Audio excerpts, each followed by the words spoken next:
સવિતા રસોડામાં કામ કરી રહી હતી ત્યારે અચાનક તેના ફોનની ઘંટડી વાગી। તેને જઈને જોયું તો તેના પતિ પવનનો ફોન હતો। હેલો બોલતા જ બીજી બાજુથી અવાજ આવ્યો, સવિતા, મને બીજી છોકરી સાથે પ્રેમ થઈ ગયો છે, એટલે હું હંમેશા માટે તમને બધાને છોડીને તેની સાથે વિદેશ જઈ રહ્યો છું। પિતાજીને કંઈ પણ કહેવાની હિંમત મારામાં નથી। માફી માંગવાનો અધિકાર પણ મેં ગુમાવી દીધો છે। તેમ છતાં હું કહું છું કે બધા મને માફ કરી દેજો અને મને ભૂલી જજો। મને ખબર છે કે આ કહેવું સરળ છે, પણ ખરેખર ભૂલવું ખૂબ મુશ્કેલ છે। તેમ છતાં એવું સમજી લેજો કે હું તમારા માટે મરી ગયો છું। આ બધું સાંભળીને સવિતા સ્તબ્ધ થઈ ગઈ। તે કંઈક બોલે તે પહેલા જ પવને પોતાની વાત કહીને ફોન મૂકી દીધો। સવિતાને ખબર હતી કે ફોન કટ થઈ ગયો છે, તેમ છતાં તે દિવાલને અડીને ઊભી રહી। પતિની આ વિદાય તેના માટે મૃત્યુ કરતાં પણ વધુ ખરાબ હતી। પવને તેનું વસાવેલું ઘર અચાનક ઉજાડી દીધું। તે ત્યાં જ બેસીને ફૂટી ફૂટીને રડવા લાગી। થોડીવાર પછી સવિતાએ આંસુ લૂછીને ઊભા થઈ અને પોતાના સસરા રામપ્રસાદજી પાસે જઈને આખી ઘટના કહી સંભળાવી। આ સાંભળીને વૃદ્ધ પિતાનું હૃદય પણ ધક્કો ખાઈ ગયું। આવું કેવું કરી શકે છે તે? બહુ, તું મને હમણાં ફોન મળાવ, હું તેની સાથે વાત કરું છું, રામપ્રસાદજીએ ગુસ્સામાં કહ્યું। સવિતાએ ફોન મળાવ્યો, પણ હવે ફોન સ્વિચ ઓફ આવતો હતો। પિતાજી, હવે કોઈ ફાયદો નથી, પવન આપણને બધાને છોડીને જતો રહ્યો। એટલું કહીને સવિતા ફરી ફૂટી ફૂટીને રડવા લાગી। રામપ્રસાદજીએ તેના માથે હાથ મૂકીને કહ્યું, બેટા, આજે તારે જેટલું રડવું હોય એટલું રડી લે, પણ આજ પછી હું તને એ નાલાયકનું નામ લઈને રડતી નહીં જોવા દઉં। સસરાની વાત સાંભળીને સવિતા મનોમન વિચારવા લાગી, કહેવું સરળ છે પિતાજી, પણ ભૂલવું ખૂબ મુશ્કેલ છે। મને ખબર જ નથી પડી કે આ બધું પવનના જીવનમાં ક્યારથી ચાલી રહ્યું હતું। ખબર નથી કોણ હતી એ નાલાયક જેણે મારું ઘર બરબાદ કરી દીધું। તેને તો લડવાનો પણ સંબંધ ન રાખ્યો અને મારા પતિને લઈને ઉડનચું થઈ ગઈ। હવે હું પવન વિના કેવી રીતે જીવીશ? મને કોણ સહારો આપશે? અને મારી દીકરીને? મારામાં એવી તો કઈ ખામી હતી પવન કે તું મને બીના કારણે બેસહારો છોડીને ચાલ્યો ગયો? પોતાની દીકરી સુકન્યા તરફ તું જોઈ લીધું હોત, હવે હું તેને શું જવાબ આપીશ? આ બધું વિચારતા સવિતા ફૂટી ફૂટીને રડતી હતી। નાનકડી દીકરી, વૃદ્ધ સસરા જેવા પિતા, ફેલાયેલો વેપાર, આ બધું હવે સવિતાના જીવનમાં તપતી બપોર જેવું થઈ ગયું હતું।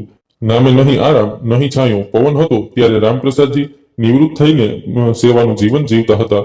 ઓફિસ જતા હતા તો થોડા સમય માટે, પણ હવે આખો વેપાર તેમના ખભે આવી પડ્યો। 1 મહિના સુધી બધું એવું જ ચૂપચાપ ચાલ્યું। રામપ્રસાદજીની દોડધામ જોઈને એક દિવસ સવિતાએ કહ્યું, પિતાજી, તમે આ ઉંમરે આટલી મહેનત કરો છો, મને આ બરાબર નથી લાગતું। આપણે 3 જ માણસો છીએ, આટલું મોટું ઘર અને વેપાર વેચીને નાનું ઘર લઈ લઈએ, બાકીની રકમ વ્યાજે ચડાવી દઈએ। સવિતાની વાત રામપ્રસાદજીને પણ બરાબર લાગી અને થોડા દિવસોમાં તેમણે મોટું ઘર વેચીને નાનું ઘર ખરીદી લીધું। ધીમે ધીમે બધું ઠીકઠાક ચાલવા લાગ્યું, પરંતુ ત્યારે જ અચાનક એક દિવસ સવિતાના માતા પિતા તેમના ઘરે આવી પહોંચ્યા। તેઓ સવિતા અને તેની દીકરી સુકન્યાને લઈ જવા આવ્યા હતા।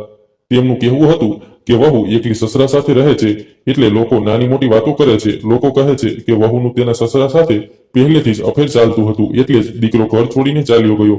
આ બધું બોલીને સવિતાની માતાએ હાથ જોડીને કહ્યું, જુઓ ભાઈ સાહેબ, આમાં અમારી પણ બદનામી થાય છે, એટલે અમે અમારી દીકરી અને નાતિનને અમારી સાથે લઈ જવા માંગીએ છીએ અને તેમના ખર્ચના રૂપિયા તમે મોકલતા રહેજો। આ બધું સાંભળીને સવિતા સ્તબ્ધ થઈ ગઈ, જાણે તેના પર આગ તૂટી પડ્યું। ત્યારે રામપ્રસાદજીએ કહ્યું, જુઓ, આ તમારી દીકરી છે, આ વિશે હું કંઈ નથી કહી શકતો। નિર્ણય સવિતા વહુએ લેવાનો છે। જો તે જવા માંગે છે તો ખુશીથી સુકન્યાને લઈને જઈ શકે છે। આટલું કહીને રામપ્રસાદજીએ અપરાધીની જેમ માથું નમાવી દીધું। એ સમયે સુકન્યા રમી રહી હતી। નાના નાનીએ તેને લઈ જવાની ખૂબ કોશિશ કરી, પણ તે તેમની પાસે ન ગઈ અને બંને હાથે દાદાજીની ગરદનને ચોંટીને પકડી લીધી। રામપ્રસાદજીની આંખો એકદમ ભીની થઈ ગઈ। સસરાની આ હાલત જોઈને સવિતા ઝટકાથી ઊભી થઈ અને પોતાની માતાને બંને હાથ પકડીને બોલી, માં, હું અને સુકન્યા અહીં જ પિતાની સાથે રહીશું।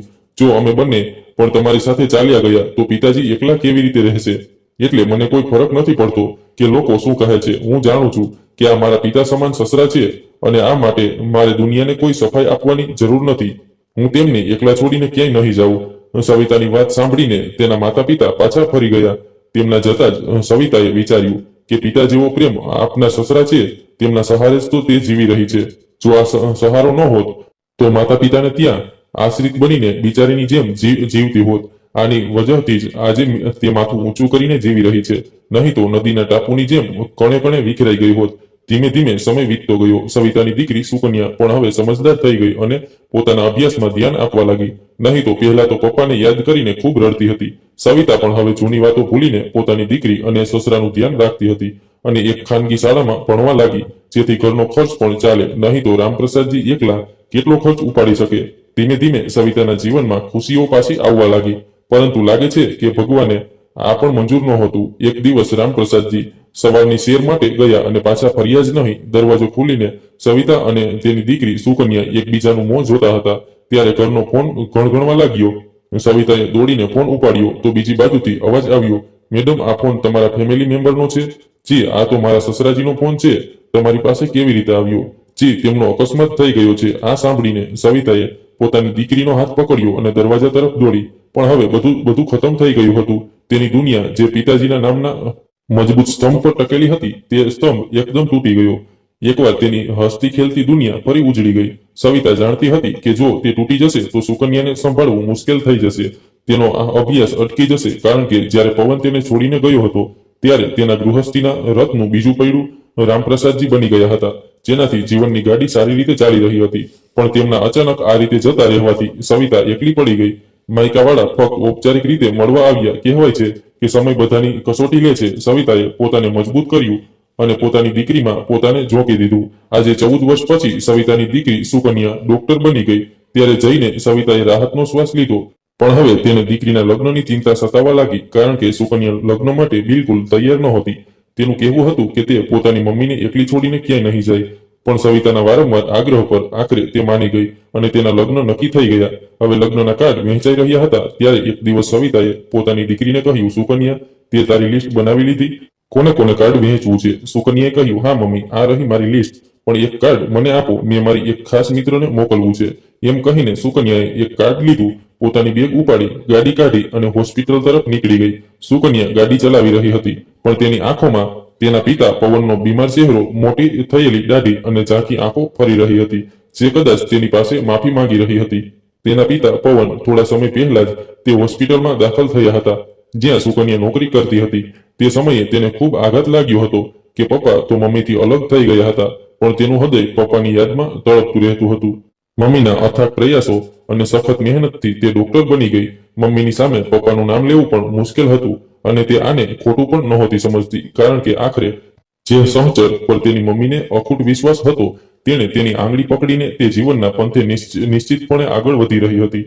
એવું તે ક્યારેય વિચારી પણ ન શકે કે એક દિવસ તે ચૂપચાપ તેની આંગળી છોડીને ચાલ્યો જશે. જીવનસાથીના દગાના પછી સવિતાની દુનિયામાં તેની દીકરી સુકન્યા સિવાય કોઈ માટે જગ્યા નહોતી. આ બધું વિચારતી સુકન્યા ક્યારે હોસ્પિટલ પહોંચી ગઈ તેને ખબર જ ન પડી. ગાડી પાર્ક કરીને તે પોતાના કેબિનમાં પહોંચી તો બહાર દર્દીઓની ભીડ લાગી હતી. તેની સહયોગી ડોક્ટર કેબિનમાં બેઠી હતી. હેલો ડોક્ટર આર્યા, તમે કેવી છો? સારી છું ડોક્ટર, આજે તમને મોડું થઈ ગયું, દર્દીઓની ભીડ લાગી છે. હા, લગ્નની તૈયારીઓના લીધે આજકાલ થોડું મોડું થાય છે. આ પછી સુકન્યા કેટલાક કલાકો માટે પોતાને જ ભૂલી ગઈ. બપોરે 1 વાગ્યા સુધી દર્દીઓનું કામ પતાવી તેને એક કપ ચા મગાવી. ધીમે ધીમે ચા પીતા તે ભૂતકાળના દલદલમાં ડૂબવા લાગી. પપ્પાના આવી રીતે ચાલ્યા જવાથી તે એકલી આહત થઈ હતી કે તેણે મનોમન લગ્ન ન કરવાનો નિર્ણય લઈ લીધો હતો. તેણે વિચાર્યું કે તે ડોક્ટર છે અને માનવ સેવા તથા મમ્મીની સંભાળમાં પોતાનું જીવન વિતાવી દેશે. ડોક્ટર અમને અનેક રીતે તેની સામે પ્રેમની વિનંતી કરી, પણ તેણે દરેક વખતે નકારી દીધું. જ્યારે મમ્મીએ આ વાતની ખબર પડી, તેમણે તેને લગ્ન કરવા માટે ઘણું સમજાવ્યું, પણ તે કોઈ પણ રીતે તૈયાર ન થઈ. મમ્મીના જીવનના અનુભવોએ તેના મનમાં વૈવાહિક જીવન પ્રત્યે ભારે કડવાશ કરી દીધી હતી, જેને તે કોઈ પણ રીતે દૂર નહોતી કરી શકતી. થાકી હારીને મમ્મી પણ ચૂપ થઈ ગયા. લગભગ 2 મહિના પહેલા જ્યારે તે હોસ્પિટલમાં રાઉન્ડ લઈ રહી હતી, ત્યારે એક બેડ પર તેને ઓળખીતો ચહેરો દેખાયો. મોટી થયેલી દાઢી અને દર્દથી કણસતા ચહેરાને ઓળખવાની કોશિશ કરવા લાગી. મગજ પર દબાણ કરતા તેને યાદ આવ્યું કે આ તો તેના પપ્પાનો ચહેરો છે. શું તેઓ આ હાલતમાં અહીં હોઈ શકે? તેના મગજમાં જાણે ભૂકંપ આવી ગયો. તેને નર્સ તરફ જોઈને પૂછ્યું, સિસ્ટર, આને શું થયું છે? ડોક્ટર, જમણી બાજુ લકવો થયો છે, હવે તો થોડા ઠીક થઈ ગયા છે. આ દર્દીનું નામ શું છે? એમ કહેતા સુકન્યા પોતે જ સામે લટકતા ચાર્ટ તરફ જોવા લાગી. પવન શર્મા. ચાર્ટ પર લખેલું આ નામ તેના હૃદયમાં તીરની જેમ આરપાર થઈ ગયું. સંજ્ઞા શૂન્ય થઈને તે પોતાના દર્દીઓને જોવા ચાલી ગઈ. તેનું હૃદય પોતાના પપ્પાની આવી હાલત જોઈને કરુણાથી છટપટી રહ્યું હતું. તેમ છતાં તેઓ તેના દર્દી નહોતા, પરંતુ તે તેમના કેસમાં રસ લેવા લાગી.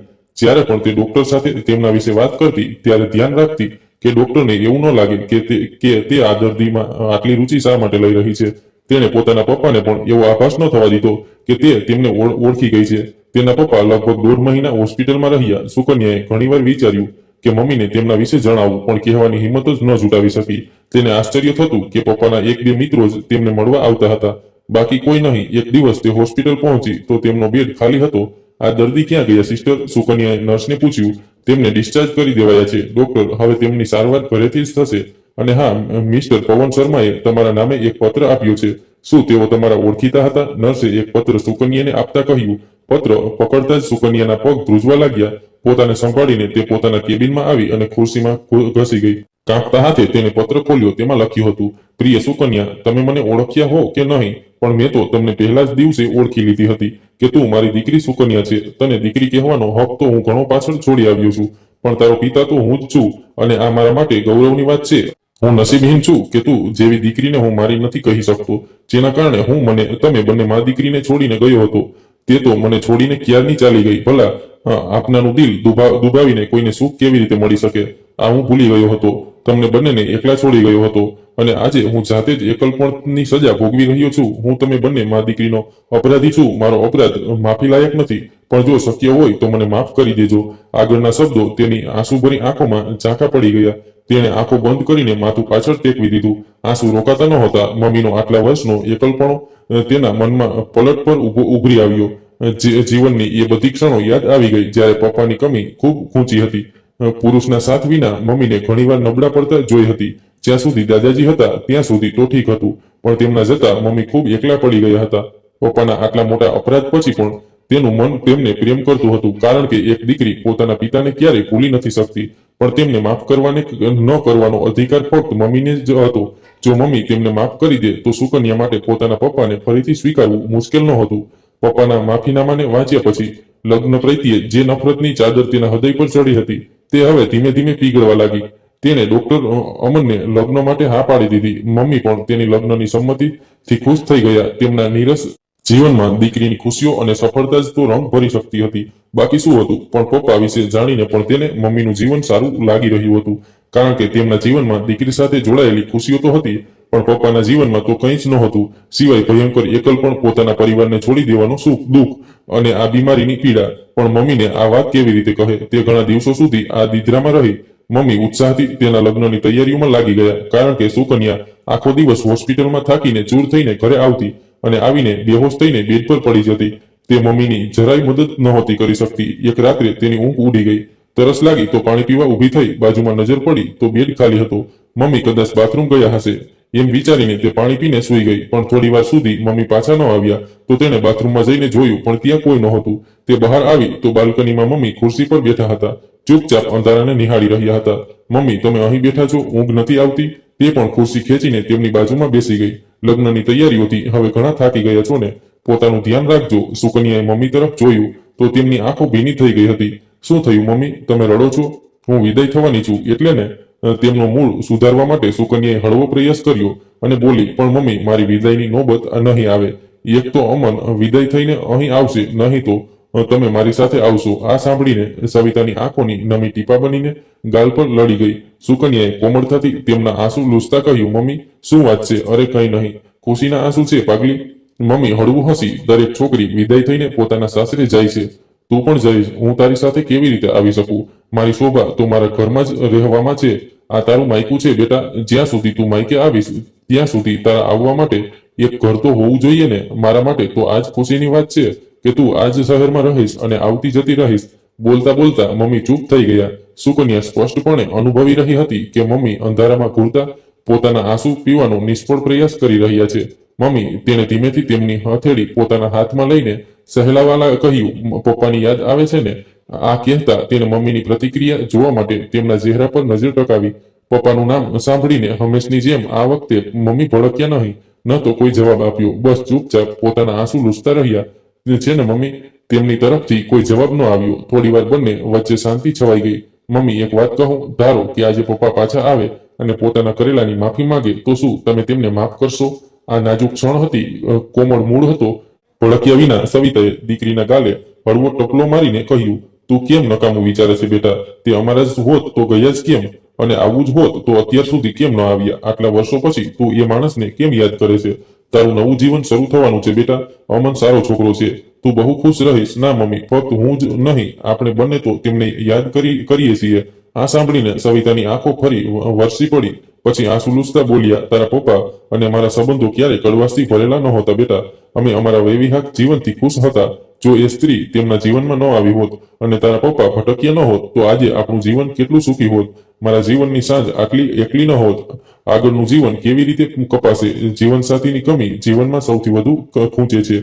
બેટા યાદ રાખજે, તું અને અમન હંમેશા એકબીજા પ્રત્યે નિષ્ઠાવાન અને એટલા નજીક રહેજે કે વચ્ચે કોઈ ત્રીજું પોતાની જગ્યા બનાવી જ ન શકે.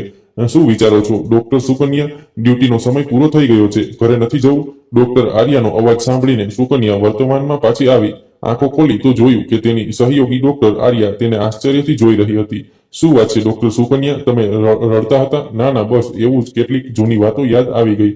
તેણે આંખો નૂછતા કહ્યું. તેણે પોતાની બેગ ખોલી અંદર રાખેલું લગ્નનું કાર્ડ ફરીથી જોયું. તે પત્ર પણ જોયો જેમાં તેને હોસ્પિટલના રેકોર્ડમાંથી પપ્પાનું સરનામું લખ્યું હતું. બેગ ખભે ચડાવીને સુકન્યા બહાર નીકળી ગઈ. પવન શર્માનું સરનામું શોધતા શોધતા જ્યારે તે તેમના ઘરે પહોંચી ત્યારે સાંજ ઘેરી થઈ રહી હતી. ધબકતા દિલે તેણે ઘંટડી વગાડી. થોડીવાર પછી દરવાજો ખુલ્યો. પવન શર્મા તેને આશ્ચર્ય અને ખુશીથી નિહાળી રહ્યા હતા. તું ડોક્ટર સુકન્યા છે ને? હા પપ્પા, તે મુશ્કેલીથી બોલી શકી. વર્ષો પછી પપ્પા બોલવા માટે તેણે ઘણો પ્રયાસ કરવો પડ્યો. આવ, અંદર આવ બેટા. પવનની ખુશીનો પાર ન હતો. કદાચ તેઓ સમજી નહોતા શકતા કે શું કરવું અને શું ન કરવું. ત્યારે હૃદયમાં ઉઠતા તોફાનને શાંત કરતા સુકન્યાએ લગ્નનું કાર્ડ આપતા કહ્યું, આ મારા લગ્નનું કાર્ડ છે. પછી કાર્ડ લેતા ધીમેથી કહ્યું, તારી મમ્મીએ આ બધું ખબર છે? હા પપ્પા, તેણે જૂઠું બોલ્યું. તમે જરૂર આવજો. એમ કહીને સુકન્યા એક પળ પણ ન રોકાતા પાછી વળી ગઈ. પવન અંદર આવ્યા અને થાકેલા હોય તેમ ખુરશીમાં ધસી ગયા. તેઓ જાણે કે પોતાના પરિવારથી અલગ થઈને તેઓ કેટલા તડપ્યા છે. પોતાની મોટી થતી દીકરીને જોવા માટે તેમણે કેટલી કોશિશ નહોતી કરી. પૂનમના ચુંગલમાં ફસાઈ ગયા ત્યારે તેમણે પોતાને કેટલું કોસ્યું હતું. પૂનમે તેમને ફસાવવા કેવો જાળ ફેંક્યો હતો. તેમની પત્ની એક શાંત નદી જેવી હતી અને પૂનમ હતી બરસાતી ઉફનાળું જે પોતાની બધી સીમાઓ તોડીને તેમની તરફ આગળ વધતું રહ્યું અને તેઓ પોતે પણ તેમાં વહી ગયા. તે સમયે બસ પૂનમને પામવું જ તેમનું એકમાત્ર લક્ષ્ય બની ગયું હતું. પૂનમની તડક ભડક, તેના આકર્ષક સૌંદર્યની પાછળ તેઓ તેની ચારિત્રહીન અને દુષ્ટતા જોઈ ન શક્યા. તે સમયે સમજાતું નહોતું કે સીમામાં રહેતી નદીની જેમ તેમની પત્નીએ પણ તેમના જીવન અને પરિવારને સીમામાં બાંધી રાખ્યો હતો. પૂનમનો સાથ લાંબો સમય ન ચાલ્યો. શરૂઆતમાં તો તેઓ પૂનમના સૌંદર્યના સાગરમાં ડૂબી ગયા, પણ ધીમે ધીમે પૂનમનો અસલી ચહેરો તેમની સામે ખુલવા લાગ્યો. જે પગારમાં તેઓ પત્ની અને દીકરી સાથે સુખેથી જીવન જીવતા હતા, તે જ પગારમાં પૂનમ સાથે ગૃહસ્થીની ગાડી ખેંચવી મુશ્કેલ નહીં પણ દુષ્કર થઈ રહી હતી. વાત એટલી જ નહોત તો ઠીક, પણ પૂનમ ઝઘડાળુ સ્ત્રી હતી. હવે પવનને દરેક પળે પૂનમની સરખામણીમાં સવિતા યાદ આવવા લાગી. ધીમે ધીમે તેમની વચ્ચેનું અંતર વધવા લાગ્યું. પૂનમ ક્યાં, કેમ અને ક્યારે જાય છે એ પૂછવું પણ પવનના હાથમાં ન રહ્યું. પતિ તરીકે તેઓ તેના પર કોઈ અધિકાર ન રાખી શક્યા. બંને લગભગ 4 વર્ષ સાથે રહ્યા. આ 4 વર્ષમાં પવન સારી રીતે સમજી ગયા કે પૂનમના જીવનમાં ફરી કોઈ આવી ગયું છે. તેઓ તેને રોકવા ઈચ્છતા હોવા છતાં ન રોકી શક્યા, અથવા કદાચ તેમને રોકવાની ઈચ્છા જ ન કરી. તે સમયે પહેલીવાર તેમને નકારવાનો દુઃખ સમજાયો. છેલ્લા 10 વર્ષથી તેમને સવિતા પાસે પાછા ફરવાની કેટલીય કોશિશ કરી. તેઓ સવિતા વિશે વધુ જાણતા રહેતા, કારણ કે પવન ક્યારેય વિદેશ ગયા જ નહોતા. તેમણે સવિતાને જૂઠું બોલ્યું હતું કે તે એ સ્ત્રી સાથે વિદેશ જઈ રહ્યા છે, જેથી કોઈ તેમને શોધે નહીં. જ્યારે દીકરી ડોક્ટરનો અભ્યાસ પૂરો કરીને આવી ત્યારે તેઓ અનેકવાર એ હોસ્પિટલના ગેટ પર ઊભા રહ્યા, પાગલોની જેમ દીકરીની એક ઝલક જોવા માટે. પણ લોકોની ભીડમાં તેઓ ક્યારેય સુકન્યાને જોઈ ન શક્યા. અને ત્યારે જ તેમના જીવનમાં આ દુઃખદ વળાંક આવ્યો. ઓફિસમાં જ તેમને પક્ષાઘાતનો હુમલો થયો. તેમના ઓફિસના મિત્રો જ્યારે તેમને હોસ્પિટલ લઈ જવા લાગ્યા ત્યારે ખૂબ મુશ્કેલીથી તેમને તે હોસ્પિટલનું નામ સમજાયું જ્યાં તેમની દીકરી કામ કરતી હતી. આ આશામાં કે કદાચ અંતિમ સમયે તેમની દીકરી સાથે મુલાકાત થઈ જાય. અને એવું થયું પણ સુકન્યાએ તેમને ઓળખ્યા નહીં અથવા ઓળખવામાં કોઈ રુચિ ન બતાવી. તેઓ સુકન્યાને પત્ર લખવાનું પણ ભૂલી ગયા હતા. પણ આજે સુકન્યાને પોતાની સામે જોઈને તેમનું પોતાનું પરિવાર પાસે પાછા ફરવાનું સપનું અંગળાઈ લેવા લાગ્યું. તેમની લાગણીઓ ફરી જોર પકડવા લાગી. પણ ખબર નહીં સવિતા તેમને માફ કરી શકશે કે નહીં. તેઓ આ જ વિચારોમાં ડૂબેલા હતા. ત્યાં બહાર રસ્તા પર કોઈ ગાડીના હોર્નનો તીવ્ર અવાજ સંભળાયો અને તેઓ ભૂતકાળમાંથી બહાર આવ્યા. નહીં તો ખબર નહીં ક્યારથી આમ જ બેઠા હતા. તેમણે કાર્ડ ઉપાડીને તેને ઉલટાવ્યું પલટાવ્યું અને મનમાં નિશ્ચય કર્યો કે દીકરીના લગ્નમાં જરૂર જશે. પરિણામ ગમે તે હોય, સવિતા તેમનું અપમાન પણ કરે તો પણ તે દુઃખથી ઓછું હશે જે તેમણે સવિતાને આપ્યું છે અને જે તેમને પોતાના પરિવારથી અલગ રહીને મળી રહ્યું છે. આ વિચારીને પવનનું હૃદય શાંત થયું. બીજી તરફ ઘરે જઈને સુકન્યા પોતાના દિલને શાંત નહોતી કરી શકતી. વારંવાર તેના મનમાં એક જ વાત ફરતી હતી કે ખબર નહીં તેણે સારું કર્યું કે ખોટું, મમ્મીની શું પ્રતિક્રિયા હશે. મમ્મીને કંઈ પણ કહેવાની તેની હિંમત નહોતી. હવે જે થશે તે જોવાશે. આ વિચારીને તેણે પોતાના દિલ અને દિમાગને શાંત કર્યા. થોડા દિવસો પછી લગ્નનો દિવસ આવ્યો. દુલ્હન બનીને સુકન્યા પોતાને અરીસામાં નિહાળી રહી હતી. મમ્મી પરસેવે લથપથ થઈને બધું સંભાળવામાં લાગેલા હતા. બારાત આવવાની હતી. તેના ડોક્ટર મિત્રો મમ્મીની થોડી ઘણી મદદ કરી રહ્યા હતા. ત્યાં બેન્ડ બાજાનો અવાજ આવવા લાગ્યો. બારાત આવી ગઈ, બારાત આવી ગઈ એમ કહેતા બધા બહાર દોડી ગયા. સુકન્યા રૂમમાં એકલી ઊભી રહી. પપ્પા હજુ સુધી કેમ ન આવ્યા? ખબર નહીં આવશે પણ કે નહીં. કાશ મારી કોશિશ સફળ થઈ જાત. તે આ વિચારોમાં હતી ત્યાં જ તેની મમ્મી તેને લેવા રૂમમાં આવી. ચાલ બેટા, જયમાળા માટે ચાલ એમ કહેતા તે મમ્મી સાથે મંચ તરફ ચાલી નીકળી. જયમાળા થઈ, ખાણીપીણી પૂરી થઈ, ફેરા શરૂ થયા અને પૂરા પણ થઈ ગયા. પણ તેની નજર દરવાજા તરફ લાગેલી રહી. તેને આવી ખોવાયેલી જોઈને મમ્મીએ એક બે વાર ટોકી પણ તેના મનમાં શું ચાલી રહ્યું છે તેમને શું ખબર હતી. ફેરા પછી તેના ડોક્ટર મિત્રો, સગા સંબંધીઓ બધા પોતપોતાને ઘરે ચાલ્યા ગયા. સવારે વિદાયના સમયે થોડા નજીકના સગાવાલા જ રહ્યા હતા. સુકન્યાની વિદાયની તૈયારીઓ શરૂ થઈ રહી હતી, પણ તેનું હૃદય ઉદાસ હતું. પપ્પાએ આ તક ગુમાવી દીધી. આ ખુશીના મોકા પર મમ્મી કદાચ પપ્પાને માફ કરી દે. તે આ વિચારોમાં હતી. ત્યાં જ ડોક્ટર આર્યા અંદર આવીને બોલી, સુકન્યા, કોઈ તને પૂછે છે. એક પવન શર્મા છે. ખુશીના અતિશયમાં સુકન્યાએ ડોક્ટર આર્યાનો હાથ પકડીને કહ્યું, એક કામ કરો ડોક્ટર, તેમને અહીં મારા રૂમમાં લઈ આવો. આ સાંભળીને ડોક્ટર આર્યા આશ્ચર્યથી બોલી, કોણ છે એ? પ્રશ્ન ન કરો પ્લીઝ, બસ તેમને અહીં લઈ આવો. થોડી વાર પછી ડોક્ટર આર્યા પવન શર્માને લઈને રૂમમાં આવી. તમે કાલે લગ્નમાં કેમ ન આવ્યા પપ્પા? સુકન્યા ઉલ્લાહન ભર્યા સ્વરમાં બોલી. તેના સ્વરના અધિકારથી વર્ષોનું અંતર પળભરમાં છૂટી ગયું. પવન સ્તબ્ધ થઈને ઊભા રહ્યા. મન થયું કે દીકરીને ગળે લગાવી લે, પણ પોતાના કરેલા અપરાધે તેમના પગમાં બેડીઓ નાખી દીધી. બાપનો અધિકાર તેમના વ્યક્તિત્વથી છૂટો પડીને એક બાજુ ઊભો થઈ ગયો. બેટા, મેં વિચાર્યું કે તારી મમ્મી ખબર નહીં શું પ્રતિક્રિયા આપે. તારા લગ્ન છે, મને જોઈને તેમનો મૂડ ખરાબ ન થઈ જાય. હું ઉત્સવમાં વિઘ્ન નહોતો નાખવા માંગતો. પિતાની વાત સાંભળીને સુકન્યાએ ડોક્ટર આર્યા તરફ જોયું, જે આશ્ચર્યથી ઊભી હતી. મમ્મી ક્યાં છે? ડોક્ટર કદાચ અંદરના રૂમમાં વિદાયની તૈયારી કરી રહ્યા છે. ડોક્ટર આર્યાએ કહ્યું. સુકન્યાએ પોતાના પપ્પાનો હાથ પકડીને કહ્યું, ચાલો પપ્પા. એક હાથે લેંધો અને બીજા હાથે પવનનો હાથ પકડીને તે અંદર જઈને સવિતાની સામે ઊભી રહી. અચાનક આટલા વર્ષો પછી પવનને લાકડીના સહારે ઉભેલા જોઈને સવિતા સ્તબ્ધ થઈ ગઈ. તું સવિતા એટલું જ બોલી શકી. ત્યાં સુકન્યાએ વચ્ચે જ કહ્યું, મમ્મી, પપ્પા તમને કંઈક કહેવા માંગે છે. બોલો ને પપ્પા. સવિતા, મને માફ કરી દે. જેના માટે મેં તને આટલું દુઃખ આપ્યું તે તો વર્ષો પહેલા મને છોડીને ચાલી ગયું. હું જાણું છું કે મારો અપરાધ માફી લાયક નથી. એટલે જ આટલા વર્ષો સુધી હું પાછો આવવાની હિંમત ન જટાવી શક્યો. પણ હું જ જાણું છું કે તમે બંને માટે હું કેટલો તડપ્યો છું. સુકન્યાની એક ઝલક પામવા હોસ્પિટલના ગેટ પર પાગલની જેમ ઊભો રહેતો હતો. તને જોવા માટે સ્કૂલની આસપાસ ફરતો હતો. ક્યારેક તું દેખાઈ જતી તો હું મનમાં મગ્ન થઈ જતો અને પછી વિચારતો કે મેં તને કેટલું દુઃખ આપ્યું છે. તું ઘણી મુશ્કેલીથી સાંભળી છે. ક્યાંક મારા કારણે તું મુશ્કેલીથી સંભાળેલું જીવન ફરી વિખેરાઈ ન જાય. આ બધું વિચારીને મારી કોશિશ નબળી પડી જતી. મારી બીમારીમાં પણ હું એ હોસ્પિટલમાં એટલે જ દાખલ થયો કે જીવનના છેલ્લા દિવસોમાં દીકરીને તો જી ભરીને જોઈ લઉં. મને માફ કરી દે સવિતા. આજે પણ જો સુકન્યાએ જોડ્યું ન હોત તો હું તારી પાસે માફી માંગવાની હિંમત ન જટાવી શકત. લાકડીને બાજુના સહારે ટેકવીને પવને બંને હાથ જોડી દીધા. સવિતાનું મન થયું કે ફૂટીને રડી પડે. દીકરીની વિદાય, પવનનો આવી રીતે માફી માંગવી, આટલા વર્ષોની સંઘર્ષ તેમની રૂંઘાઈ ગળામાં આવીને મચવા લાગી. આંખો વરસતા પહેલા તેમણે બાપ દીકરી તરફથી પોતાની પીઠ ફેરવી લીધી. પણ હાલતી પીઠથી સુકન્યા સમજી ગઈ કે મમ્મી રડે છે. મમ્મીના બંને ખભા પકડીને તે બોલી, પપ્પાને માફ કરી દો મમ્મી. ગલતી તેમનાથી થઈ છે, પણ તેની સજા પણ તેમને મળી ચૂકી છે. એકલપણું તેમણે પણ ભોગવ્યું છે. ભલે તેમની ગલતીથી, પ્લીઝ મમ્મી, મારા ખાતર. તેને મમ્મીનો ચહેરો ધીમેથી પોતાની તરફ કર્યો અને બોલી, મમ્મી, હું આ ઘરને, આપણા પરિવારને પૂર્ણ જોવા માંગુ છું. દીકરીના મોઢેથી આ સાંભળીને સવિતાએ ભીની નજરે પવન તરફ જોયું તો અચાનક જ તેમની આંખોમાં દુઃખ અને આંસુ તરવા લાગ્યા.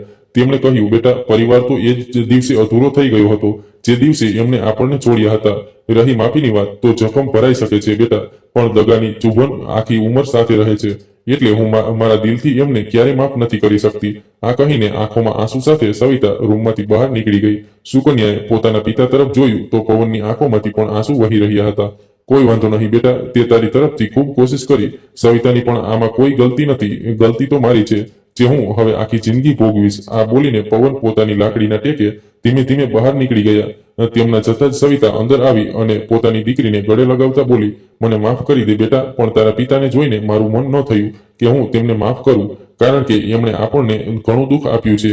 કોઈ વાંધો નહીં મમ્મી, તમે પોતાની એકલા ન સમજો, હું જલ્દી અમનને લઈને આ ઘરે આવીશ. અમે એમ બોલીને સુકન્યા પણ મમ્મીને ગળે લાગીને ફૂટીને રડવા લાગી. થોડી વાર પછી વિદાયની વેળાએ ગાડીમાં બેસતા સુકન્યા ગેટ પર ઉભેલી પોતાની મમ્મીને આંસુભરી નજરે વિદાય થઈ. તો તમને શું લાગે છે, શું સવિતાએ પોતાના પતિને માફ કરી દેવા જોઈએ હતા? તમારો અભિપ્રાય નીચે કોમેન્ટ બોક્સમાં જરૂર શેર કરો. જો તમને આ વાર્તા ગમી હોય તો કૃપા કરીને વિડીયોને લાઈક કરો, શેર કરો અને અમારી ચેનલ